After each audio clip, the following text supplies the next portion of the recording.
Bonjour à tous, bienvenue dans ce nouveau numéro de Dimanche en politique, le dernier de la saison. Une saison riche en événements politiques avec l'élection présidentielle et puis bien sûr les législatives. Aujourd'hui, émission spéciale Club de la presse pour débriefer tout ça, mais aussi pour challenger les hypothèses. Tiens, selon la curieuse formule de la nouvelle députée de Charente-Maritime, Frédérique Tuffnel. Bref, on va tenter de se poser les bonnes questions sur ce qui va se passer maintenant en France et bien sûr en Poitou-Charentes. Alors pour en parler, je reçois 4 de mes confrères de la presse régionale. Vincent Hulin, journaliste à France Bleu Poitou. Bonjour Vincent. Philippe Bonnet, journaliste à la Nouvelle République Centre Presse. Bonjour Philippe. Arnaud Develde, rédacteur en chef de Demoiselle FM, a une nouvelle fois fait le déplacement depuis Rochefort. Bonjour Arnaud. Bonjour, et puisqu'on parle de rédacteur en chef, autant inviter le nôtre, celui de France 3 Poitou-Charentes, Fabrice Biteau. Bonjour, bonjour. Fabrice. Philippe Bonnet, la leçon principale de ces législatives pour vous, c'est avant tout la forte abstention, une abstention historique. Elle est révélatrice de quoi ?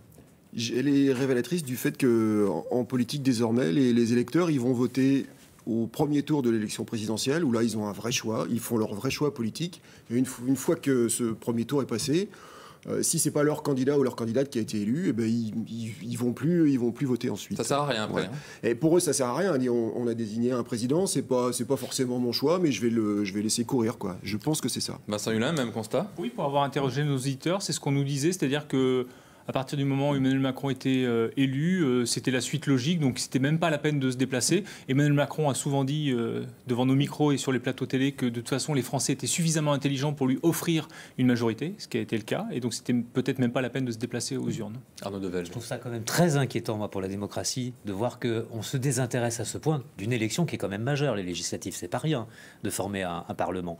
Et puis, comment peut-on s'imaginer en fait que on va avoir une majorité de 450 députés, comme nous l'ont laissé entendre les sondages. Et puis alors, on abandonne le choix des 450 députés à d'autres. Mais parce que ça n'intéresse pas les Français ou parce qu'ils disent que c'est joué, donc ce n'est plus important. C'est différent entre ne pas s'y intéresser et se dire finalement il n'y a plus d'enjeu, Fabrice Biteau. Non, je crois qu'il y a une vraie question d'offre politique. En fait, les Français, qu'est-ce qu'ils nous ont dit dans cette séquence? Ils nous ont dit, la droite, on a essayé, ça n'a pas marché. La gauche, le PS, on a essayé, ça n'a pas marché. On a été tenté par le Front National, mais il y a un blocage. Alors, En Marche, tiens, la droite et la gauche ensemble. Sauf qu'on constate qu'au deuxième tour de la présidentielle, il y a un vote blanc ou un vote nul sans précédent, et là, une abstention très forte. Ce qui montre que le choix du macronisme, le choix de la République En Marche, n'est peut-être pas un choix d'adhésion, mais un choix, en fait, de la seule alternative qui restait aujourd'hui sur la table politique française. Philippe Bonnet, seule alternative, c'était En Marche? Oui, je pense qu'il y a de ça. Il y a aussi le poids des votes blancs et nuls était assez important. Par exemple, dans la deuxième circonscription de la Vienne, où Sacha Houlié a été élu, il y avait 10% de blancs et 5% de votes nuls. C'est historique, on est d'accord. Hein, parce qu'il n'y avait pas d'offre politique. En fait, c'était un En Marche contre un LR, plutôt modéré tous les deux. Et donc, dans la quatrième de la Vienne, il y avait un ex-Modem, enfin Modem soutenu par En Marche, face à l'UDI. Ouais. Donc effectivement, est-ce que ça non plus, c'est pas un problème sur le débat effectivement politique, où il n'y a pas eu en tout cas dans l'entre-deux tours, hein, évidemment, de passion particulière, hein, sauf dans quelques circonscriptions où il y avait peut-être des France Insoumises face à des En Marche. Ça pose peut-être d'ailleurs la question du positionnement réel de En Marche. On ne sait toujours pas si c'est et de droite et de gauche, ni de droite ni de gauche. Ouais. C'est peut-être un peu aussi illisible pour les électeurs. Dernière question par rapport à ce taux d'abstention record, est-ce que ça a une influence également, une incidence sur l'intérêt que vos auditeurs ou lecteurs ou nos téléspectateurs ont eu par rapport à ces élections législatives? Est-ce que ça a marché? Est-ce que ça n'a pas marché? Est-ce que les gens sont intéressés? Est-ce qu'il y a eu plus de ventes de journaux? On n'a pas de retour sur les ventes de journaux. On a des bons retours sur nos sites web. Ouais, les papiers sur le web et les directs qu'on a pu faire ont été bien suivis. Oui, pour la présidentielle, oui, on avait bien marché, on avait bien vendu. Oui, moi, ce que je retiens, c'est que la séquence qui, sur notre antenne, a le mieux fonctionné, c'est le débat entre entre Delphine Batho et Christine Heinz, et la polémique déclenchée par Ségolène Royal sur le fait qu'elle ait voté pour la candidate En Marche. À ce moment-là, cette séquence-là a eu une audience très significative sur notre antenne, et ça montre bien que lorsqu'on met des antagonismes, lorsqu'on a des vrais clivages, pardon, je sais bien qu'il n'y a plus de clivage aujourd'hui, mais si, il y a des clivages. La preuve, quand il y a du clivage... Ça intéresse. Ça intéresse, il y a du conflit, il y a de l'opposition, et donc il y a de l'intérêt du téléspectateur et de l'électeur. Sur notre site internet francebleu.fr, on a vu beaucoup de curiosités concernant le portrait de ces nouveaux élus. Donc qualifiés pour le premier tour de La République En Marche, et puis du coup devenus députés dans La République En Marche. Il y a une vraie curiosité pour savoir qui étaient ces personnes. Peu de gens pour les élire, mais par contre une grande curiosité une fois élus. Qui étaient ces nouveaux élus qui sortaient du chapeau. Alors, plus ou moins de la société civile, mais je crois qu'on aura l'occasion d'y revenir. Tout de suite, parce qu'effectivement, c'est une des autres leçons de ces législatives. Bien sûr, la très large victoire des candidats de La République En Marche, carton plein dans la Vienne, 4 sur 4, avec Nicolas Turquois, Sacha Houlié, Jacques Savatier, Jean-Michel Clément, 3 sur 5 en Charente-Maritime. Vous les voyez à l'écran, Frédéric Tufnel, Monsieur Gérard, je cherche son... Raphaël Gérard, merci, Raphaël Gérard, et bien sûr Jean-Philippe Ardouin. 2 sur 3 en Charente, Sandra Marceau et Thomas Meignet, et puis bien sûr 2 sur 3 dans les Deux-Sèvres, avec Jean-Marie Fievé et Guillaume Chiche. Des profils bien différents. Dans les Deux-Sèvres, on retrouve par exemple d'un côté Guillaume Chiche, ancien conseiller de Jean Peluchon quand il était à la région Île-de-France, il est fils de Robert Chiche, qui fut le bras droit de l'ancien maire de Niort, Bernard Bellec, et donc il baigne dans la politique depuis longtemps. Et puis d'un autre côté, Jean-Marie Fievé, pompier professionnel, complètement novice en politique. C'est le grand écart entre les deux. En effet, Guillaume Chiche, qu'on a eu l'occasion d'avoir sur France Bleu Poitou, on sent que c'est quelqu'un qui est du sérail, qui a par sa paternité, qui baigne dedans depuis très très longtemps. Et Monsieur Fievé, pompier volontaire, vous avez d'ailleurs fait un reportage sur lui, à la caserne notamment, où d'un seul coup, ça lui tombe dessus, il se dit, ça y est, je suis député, il va falloir que j'assume maintenant. Donc un grand écart, là pour le coup, un renouvellement de la politique. Alors parfois, ça peut faire un peu peur, parce que quand on lui parle du code du travail, etc., il nous dit, oulala, il faut que j'y aille doucement, il faut que je m'imprègne un petit peu des dossiers. Mais là, pour le coup, c'est un vrai renouvellement de cette politique. Fabrice Vidot. Oui, moi, ce qui me frappe, c'est qu'on a en fait 2 profils. On a à la fois des gens qui attendaient leur tour depuis longtemps, Nicolas Turquois, Frédéric Tufnel, etc. Et des gens qui ne voulaient pas attendre leur tour, Sacha Houlié, Guillaume Chiche, voilà, qui sont tous ces jeunes là qui bouillaient au Parti Socialiste, qui étaient contraints par l'appareil, par les états-majors, et qui ne voulaient pas attendre. Et qu'on trouvait l'échappatoire avec En Marche. Qui ont cassé le jouet, et qui du coup ont écrit leur propre histoire. Et puis ceux voilà, qui existaient depuis longtemps. Je pense que Jean-Philippe Ardouin en est le plus bel exemple. Arnaud Devel dans Charente-Maritime, entre Jean-Philippe Ardouin et qui est un briscard de la politique synthèse. Et puis Raphaël Gérard, là aussi il y a quand même un magnifique grand écart. Raphaël Gérard était presque surpris dimanche soir d'être élu, il s'y attendait tellement pas. Voilà un garçon qui travaille dans une marque de cognac, on ne va pas dire laquelle peut-être, qui s'intéresse au patrimoine, qui a un background culturel assez intéressant, mais qui à vrai dire est totalement novice en politique. Il a commencé par nous dire dimanche dernier, ça fait 1 mois que je fais de la politique vraiment. C'est assez hallucinant. Alors évidemment, ça contraste avec, par exemple, Frédéric Tufnel, qui est effectivement dans la deuxième de Rochefort et de Elle est un peu entre les deux finalement, parce qu'elle n'est pas non plus une politique pro, on peut le dire. Elle était adjointe conseillère municipale d'opposition à Rochefort, voilà, et elle travaillait à la Caisse de consignation, des dépôts et consignations à Bordeaux. Mais elle est connue en politique, elle faisait peur dès avant le premier tour. Sylvie Marcilly avait déjà peur de craigner cette candidature. Parce qu'elle avait travaillé ses dossiers, contrairement à certains candidats de La République En Marche qui avaient l'air d'être un peu improvisateur, et pour pas être plus désagréable. Elle avait vraiment bossé ses dossiers, et effectivement, elle avait raison, Sylvie Marcilly, d'avoir peur. Philippe Bonnet dans la Vienne, c'est donc le grand chelem, 4 sur 4 pour En Marche. Là aussi, donc Fabrice commence à en parler, un peu des profils différents. Des profils différents, mais plus politiques quand même. Pas des néophytes en politique. Ouais. Dans la première circonscription, Jacques Savatier, c'est un fonctionnaire, haut fonctionnaire. Il a été pendant 10 ans numéro 2 du groupe La Poste, en charge des relations, des questions territoriales. Il connaît plus de sénateurs et de députés que nous tous réunis à cette table, forcément. Voilà. Sacha Houlié, il baigne dans la politique depuis ses études de droit à Poitiers, qu'il a fait avec Guillaume Chiche d'ailleurs. Nicolas Turquois, il est président du MoDem depuis 10 ans, il est maire délégué de Douzy. Voilà.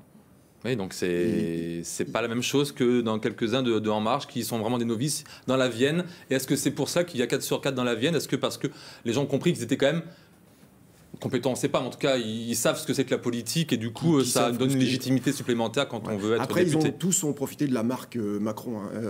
Nicolas Turquois, il s'était présenté aux législatives en 2012 sous l'étiquette MoDem, il avait fait 2,60% des voix. Ouais. Donc lui, il a vraiment profité de la marque, parce qu'il n'a pas fait beaucoup de politique entre-temps. On voit avec Madeleine Ngombe en Charente que, par exemple, ceux qui ont essayé un recyclage avec En Marche, ça n'a pas fonctionné. Il fallait vraiment non seulement être en marche, mais il fallait aussi avoir un vrai caractère de nouveauté sur la scène politique. Jean-Michel Clément dans la Vienne. Oui, mais Jean-Michel Clément, qui c'est a autre chose. bénéficié quand même à droite, il y a eu 2 candidats, un officiel et un officieux, et je pense qu'il a vraiment bénéficié de ça, puisque au final, il était face à une candidate du Front National que franchement, on n'attendait pas en Sud-Vienne. Peut-être dans le Nord-Vienne, on attendait un candidat Front National, ce qui n'était pas le cas. Pas de candidat socialiste face à lui. Voilà, et du coup, il a bénéficié de ça, et je pense qu'il a surfé sur cette vague en marche. Ouais. Mais avec un vrai ralliement. C'est-à-dire Oui, avec un ralliement clairement. assumé, Clairement. voilà, pas Tardif, mais clairement. voilà. Et il fallait bien quand même que parmi les candidats en marche, il y ait quelques poids lourds, quelques pointures, pour ne serait-ce qu'encadrer la future assemblée qui va devoir travailler dans quelques jours. Sauf en Charente. Les 2 candidats, Thomas Mesnier, urgentiste, et Sandra Marceau, qui était conseillère municipale de Saint-Même-les-Carrières. Ça, ce sont vraiment 2 vrais novices en politique. Oui, et d'ailleurs, lorsque Sandra Marceau est venue sur ce plateau, Madame Reynaud, fille, j'ai oublié son prénom, lui a dit, elles étaient assises à cet endroit Marianne. même, et Marianne Reynaud, et a dit à Sandra Marceau, à la fin de l'émission, il faudrait que tu travailles un peu tes dossiers. Voilà, je ne veux pas trahir de confidence, mais voilà, tout était dit entre celle qui était assistante parlementaire de sa mère, qui connaissait la circonscription, qui avait travaillé les dossiers, et celle qui profitait de la vague. On voyait bien qu'il y avait une différence très nette de connaissance de la réalité politique. Et ça nous raconte quoi, du coup, ça ? Le fait que, malgré tout, ce soit Sandra Marceau qui soit élue, une novice qui ne connaît pas vraiment grand-chose à la politique au sens national du terme, et même au sens, grosso modo, local, elle va apprendre, évidemment. Ça veut dire quoi, ça ? C'est que vraiment, grosso modo, voilà, c'était la marque, point barre, et que les Français, peu importe si les personnels politiques va être, avoir un CV important, on s'en fiche de tout ça, ça ne veut plus rien dire. Tout ça, ça ne veut plus rien dire. Mais il y a un côté, passez-moi C'est terrible, l'expression, quand même. Enfin, il y a un côté un peu fun dans le sens où on va voir du renouvellement avec des gens qui viennent vraiment de la société civile, mais en même temps ça fait peur en disant mais ces personnes-là elles vont peser quoi ? Est-ce qu'elles vont pas avoir le petit doigt sur la couture comme on a tendance à le dire ? Et heureusement qu'elles vont être encadrées par d'autres. On parlait à l'instant de Jean-Michel Clément, député socialiste qui connaît un petit peu les rouages qui va avoir un rôle du essentiel système. à jouer Voilà. à l'Assemblée nationale. En dehors de la spontanéité, de la fraîcheur et de la virginité politique pour certains, est-ce qu'il ne faut pas avoir un petit peu plus de bouteilles, de poids politique pour pouvoir vraiment être vraiment décisionnaire à l'Assemblée nationale ? Alors parmi les députés survivants, il y en a un seul donc, qui est en marche, c'est Jean-Michel Clément. Les autres sont socialistes, UMP ou des divers gauches qui étaient ex-socialistes. Qu'est-ce qui, selon vous, les a sauvés ?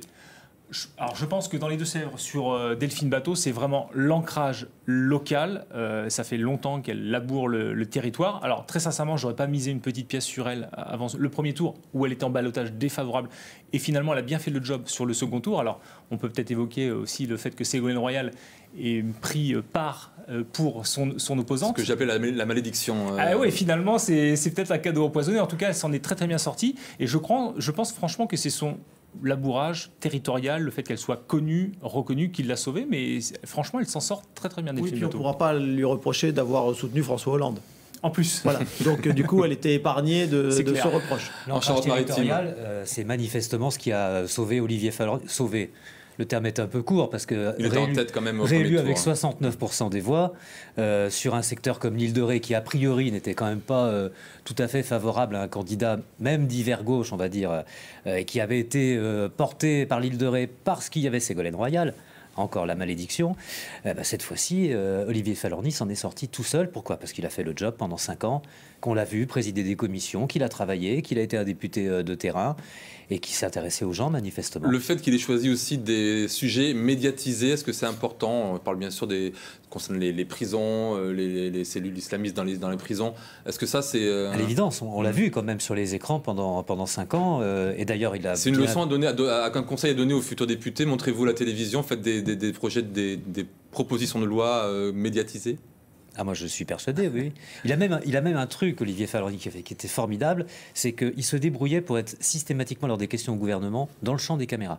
Quand quelqu'un posait une question dans les bancs du centre, vous aviez Olivier Fahlorny, hop. Ouais, comme le vieux Briscard déjà de la politique. Qui avait très très bien compris comment ça marchait. Didier Quentin. Didier Quentin, insubmersible. Voilà, c'est vrai qu'on aurait pu se poser la question, en pleine période de dégagisme, un député qui briguait un 5e mandat. Eh ben non, il l'a fait. Il l'a fait. Alors, sur la base d'une campagne qui n'a pas été simple pour lui, malgré tout, mais qui a été marquée aussi par 4 candidatures quand même pour la majorité présidentielle. 4 candidats qui se revendiquaient pour la majorité présidentielle.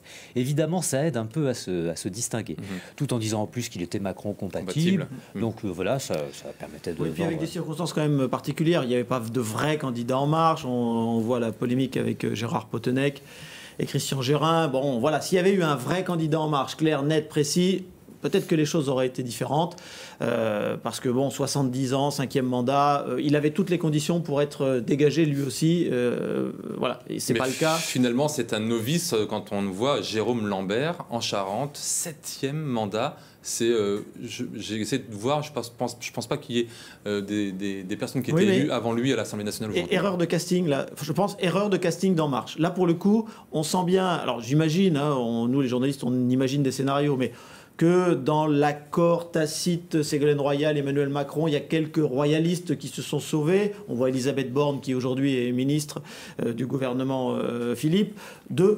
Voilà, on sent bien que la bienveillance de Ségolène Royal envers Emmanuel Macron a sans doute été récompensée. Peut-être que Madeleine Ngombe fait partie de cette récompense, mais là pour le coup c'était une vraie erreur de casting parce qu'on ne pouvait pas là recycler une vraie socialiste pendant des années face à un autre socialiste qui cachait d'ailleurs un peu son étiquette. Alors, autre questionnement, c'est par rapport au groupe parlementaire. On a vu cette semaine que Delphine Batho a tenté d'être élue président du groupe parlementaire PS à l'Assemblée. Elle a échoué de loin.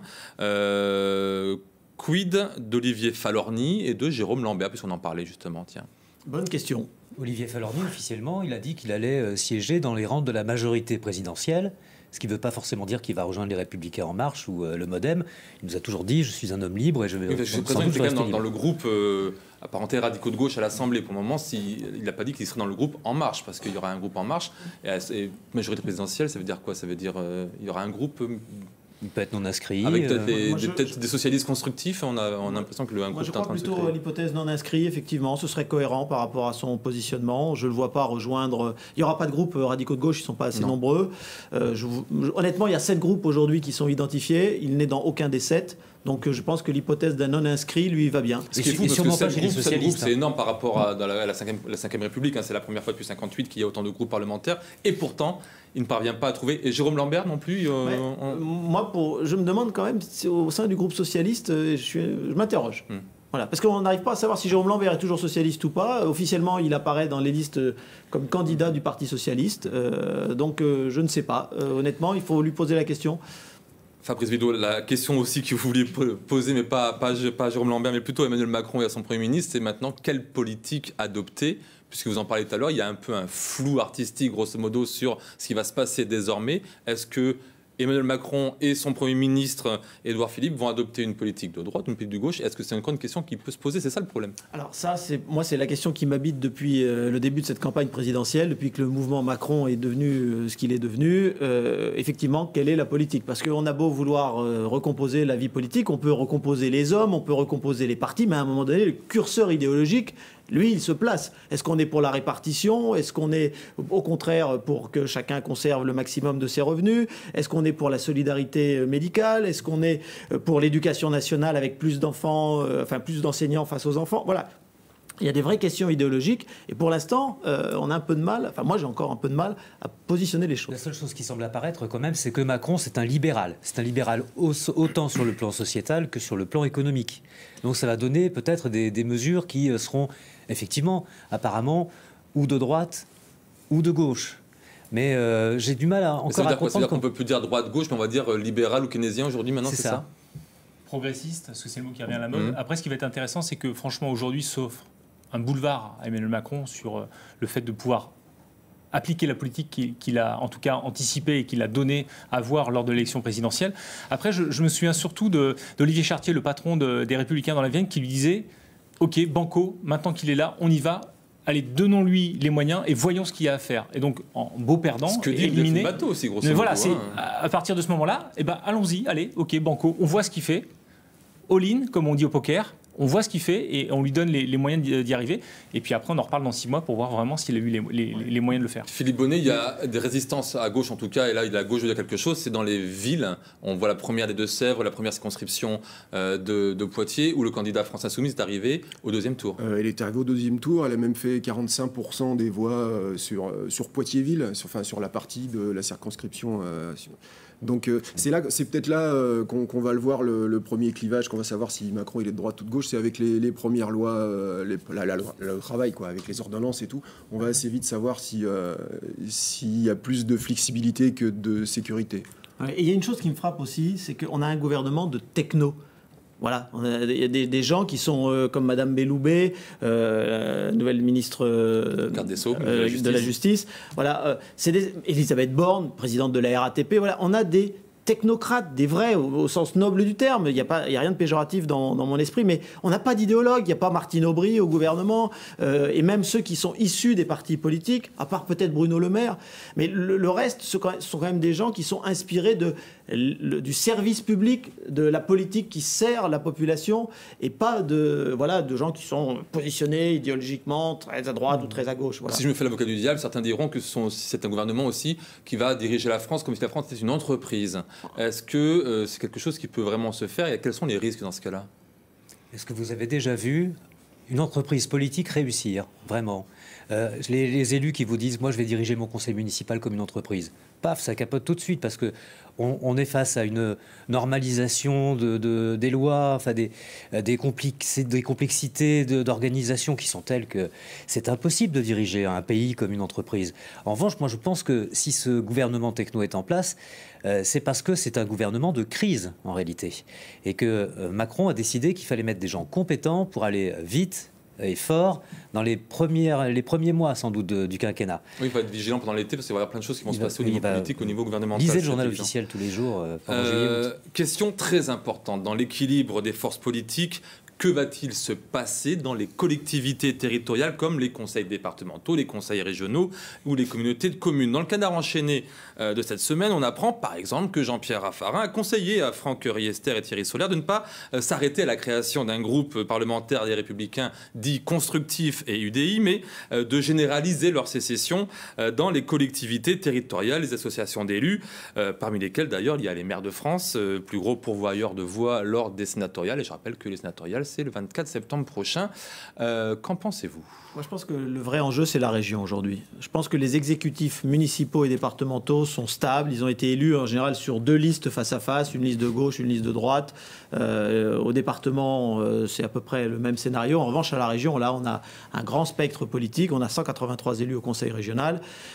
Visiblement, il va y avoir des ajustements en termes d'élus suite aux élections législatives. Notamment, Florent Boudier devrait quitter son siège et faire monter derrière en Gironde quelqu'un qui est un vrai macroniste. Donc, je pense qu'à la région, et en plus, ils sont en séance plénière lundi, donc il va y avoir, à mon avis, à observer de près ce qui va se passer. Ça sera intéressant de voir aussi ce que va en faire Alain Rousset, le président du conseil régional, qui, on pourrait le dire, aussi macro-compatible quand on voit sa politique au niveau des entreprises, Arnaud Develde. Oui, tout à fait. Alain Rousset, moi je pense, n'aura aucune difficulté à travailler avec le gouvernement et à appliquer un certain nombre de mesures assez rapidement. Il y a cette expérimentation qui avait été faite du revenu universel. Je ne suis pas sûr qu'elle survive très longtemps à l'ère Macron. Vincent Hulin. Moi je pense à l'opposition aujourd'hui. Elle sera de toute façon au Sénat, puisqu'il y aura un renouvellement, mais ça sera de nouveau les grands électeurs. Donc attention, l'opposition, je pense que parlementaire, elle sera là. Et beaucoup d'observateurs disent si l'opposition n'est pas au Parlement, elle peut être dans la rue. Donc la difficulté peut-être pour Emmanuel faute et pour le gouvernement Philippe, c'est faute d'avoir d'opposition parlementaire, c'est qu'à un moment l'opposition elle se fasse dans la rue. Philippe Bonnet, la rue, ça sera le prochain rendez-vous médiatique politique en France? Probablement à la rentrée. La rentrée sera chaude. Dès quand on connaîtra un peu plus les aboutissements de cette loi travail, je pense que les syndicats sont déjà prêts à partir. Cette loi, tout ce qu'on sait de cette loi travail est déjà analysé par les syndicalistes de façon très pointue. Et je pense que ça va se terminer dans la rue assez vite. Il y a un autre aspect, c'est que le nombre ne suffit pas à être présent à l'Assemblée nationale. Et je pense que Jean-Luc Mélenchon, même avec un tout petit groupe, France Insoumise, et Marine Le Pen, avec un tout petit groupe, à peine d'ailleurs un groupe, puisqu'ils n'ont pas les 15, mais il y aura quand même les élus Front National derrière elle, eux seuls, par leur capacité oratoire et leur capacité médiatique, suffiront à donner le sentiment d'une opposition, même s'ils ne sont qu'une quinzaine ou une vingtaine tout réuni. Et c'est là que je suis assez impatient de voir comment le gouvernement répondra, par exemple, à un Jean-Luc Mélenchon, orateur particulièrement brillant. Il va se retrouver face à des technos, comme disait Fabrice. Moi, je suis très impatient de voir comment ça va se passer. Un mot, si vous voulez bien, sinon ça ne serait pas le club de la presse de Poitou-Charentes, sur Ségolène Royal. Elle n'est plus ministre, elle n'est pas députée, ni directrice du programme des Nations Unies pour le développement. Et bien, le canard enchaîné, encore lui, nous apprend cette semaine qu'elle serait sur le point d'obtenir un poste d'ambassadrice de France pour les pôles arctiques et antarctiques. Un poste qui, je rappelle, avait été créé par Nicolas Sarkozy et qu'il avait alors attribué à Michel Rocard. C'est Ségo l'insubmersible ? La difficulté de... On doutait bien qu'elle n'allait pas comme ça partir et puis disparaître elle dans pas la nature. Partir. Le problème de Ségolène Royal aujourd'hui, c'est de continuer à exister et exister médiatiquement. Pendant très longtemps, on a tendance à l'oublier, mais elle a existé en tant que présidente du conseil régional de Poitou-Charentes. C'était son seul titre et elle s'est fait connaître comme ça. Elle a fait connaître notre région comme ça. Maintenant, aujourd'hui, est-ce que ça va lui suffire à se faire connaître? Alors, on a cru comprendre qu'elle voulait aussi se lancer dans la presse plus ou moins people, en tout cas surfer sur ce que d'autres ont fait avant elle. Est-ce qu'elle sera aussi habile et compétente à le faire? On parle d'une émission sur LCI à la rentrée concernant l'environnement, un talk show, enfin en tout cas une émission. Jérôme, elle a mis 2 ans à rentrer dans le gouvernement Hollande. Elle est déjà aujourd'hui la première candidate pour remplacer Nicolas Hulot lors du prochain remaniement ministériel. Clairement, moi je prends date, vous verrez. Elle reste un poids lourd de la vie politique et elle sera toujours dans le jeu. Et toujours dangereuse quand elle n'est pas dans le gouvernement, c'est ce qu'on dit aussi, Philippe Bonnet. Je sais pas. Vaut mieux l'avoir avec soi que contre soi. Ouais, je sais pas si elle est encore dangereuse. Delphine Bateau s'en est pas mal sortie, par exemple, cette semaine. Donc, est-ce qu'elle est vraiment encore dangereuse? Eh bien, nous regarderons ça avec vigilance. C'est la fin de cette émission. Merci, messieurs, d'avoir accepté de participer à ce club de la presse, le dernier donc de la saison.